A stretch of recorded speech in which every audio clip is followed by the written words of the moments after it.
Hello, good morning guys. For today's video ay gagawa po tayo ng healthy na sopas. Yan. So, yan guys. Dahil nga yung aking mga alaga ay galing sa balisin. Pagdating nila pagod, masama yung pakiramdam. So, napag-isipan ko po na gawan po sila ng sopas na healthy po guys. Ayan. So, ito po yung ating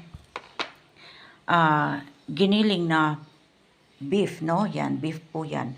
So, ang ginawa ko po dyan guys, syempre, tinimplahan ko po yan ng asin, black pepper, onion, garlic, at kaunting paprika. So, yan.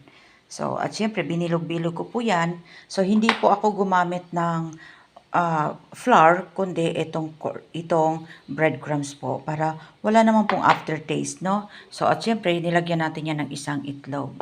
So, ito po yung ating macaroni. Isosote po natin yan mamaya. Siyempre, yung ating dalawang evaporated milk. So, yung magsisilbing sabaw nila. Yung ating garlic, onion, at siyempre yung ating butter. So, dahil, ito naman po guys, ito po yung tip ko po sa inyo guys, no? Itong meatballs, kumbaga, ito yung ating gawing sahog dito. Sa halip na gagamit po tayo ng ordinary lang, yung iba kasi ang nilalagay po is corned beef. So ayoko po kasi siyempre masama na po yung pakiramdam nila guys. So ang gusto ko po ay medyo healthy naman po talaga. Siyempre dahil sila ay pagod, masama po yung pakiramdam. So papakainin po natin ng healthy. Ayan, ganyan ko po yan ini-spoil yung aking mga alaga guys. So, ang gagawin ko po dito, yung iba kasi guys, piniprito po ito. So, ako hindi ko po ito ipiprito guys, kasi nga, mag-a-avoid po tayo ng sobrang oily. Kasi yung beef po natin, ay oily na po yan guys. So, ang gagawin ko po dito, kung napapansin nyo po, nasa baking pan po yan. So, ibibake po natin yan ng bahagya, no? Para ang point lang po natin dyan, ay magiging buo lang po yung ating meatballs. Ayan. Magiging buo lang po, no? So, para pag isasahog na po natin dito sa ating macaroni, ay hindi po siya matudurog. So, talagang magiging meatballs pa rin. So, ayan guys. Huwag na po natin patagalin. Ibe-bake na po natin yung ating meatballs. Ayan guys. Saute na po natin yung ating garlic onion.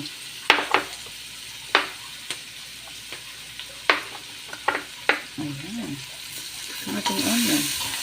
Ayan. Siyempre yung butter. Ganyan talaga yung kulay ng butter guys, no?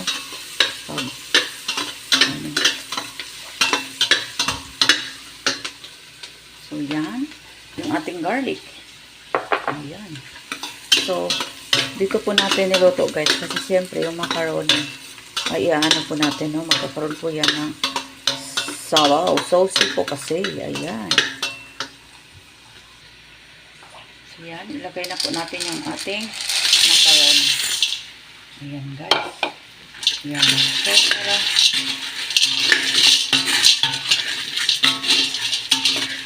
ayan. Ganyan po ako pag nagluto po ako ng sopas. No? Sinasote ko talaga yung macaroni.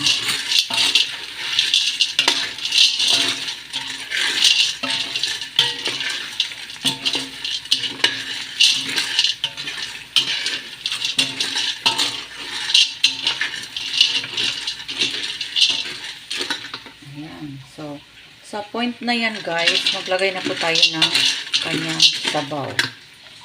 Ayan po, lagyan natin ng tubig galing po sa Mississippi River. Ayan, diba? Ganyan. So, para lang malalambot yung ating macaroni guys, no? Dahil, lalagyan pa naman natin ng evaporated milk. So, let's add more. So, ayan guys, takpan natin, no? Hintayin natin kumulo. Ayan. Kumulo na po yung ating macaroni guys. O, ayan. So, pero hindi pa yan gaano kalambot, no? So, pwede na natin ilagay yung ating meatballs. Tingnan nyo po guys. Ito po yung meatballs na ating binake. O, so, ayan. O, diba napaka-safe po. Hindi po siya oily. So, ganun po ako pag nagluto po ako ng soup para po sa aking mga alaga. Ayan. So, ganyan po. So, ilalagay na po natin yan isa-isa, no? Isa-isa. 5 pala. Ayan. So, sa ganun pong paraan guys, talagang masisecure po natin na hindi po sila kakain ng kung ano lang pagkain guys, no? Lalo pa dahil masama po yung pakiramdam nila. So, dapat natin isipin yung kanilang kalusugan. Okay? So, ganyan. Ilagay po natin lahat ng ito. So, ayan. Kamayin na lang po natin, no? Para hindi po tayo mahirapan. Aabutan tayo ng siyam-siyam. Dahil sa iniisa-isa po natin, no? So, kamayin na po natin. At least, may gloves naman po tayo. Ayan. So, medyo mainit pa yan, guys, no? Tingnan nyo. Ayan. Isa-isahin lang natin para hindi tayo abutan ng siyam-siyam. Charot. Joke. So, ganun lang po guys. Ako magluto po ng ano. Siyempre, sinesecure ko po talaga yung kalusugan po ng aking mga alaga. Siyempre, wala dito yung nanay nila, no? So, ipinagkatiwala po ng nanay nila sa akin ang safety ng kanilang mga anak. So, yun. Sip ba guys? Sip. Yan. Kailangan talaga. Yan. Party yan ng ating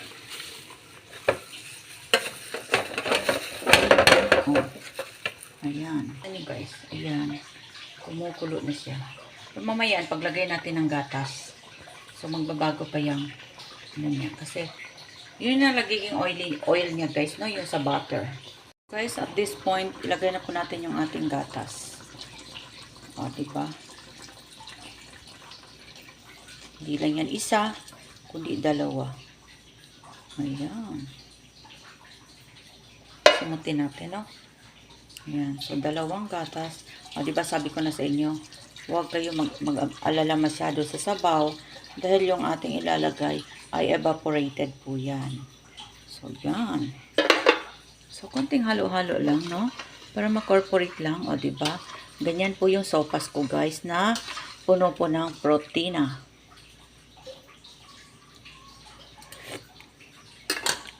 Oh, so good. Ayan po guys, napakalinamnam na po ng ating sopas. Ayan, o diba? Tingnan nyo guys. O diba? Ang sarap. So, ganyan po. Ayan, sana may natutunan po kayo sa ginawa ko po itong video na to. Para naman po, kakain po yung mahal nyo sa buhay ng healthy po na pagkain, no? So, although hindi naman talaga po ito 100% healthy, pero napaka-rich po ito ng protein at may iron din po. Ayan. Thank you for watching, guys.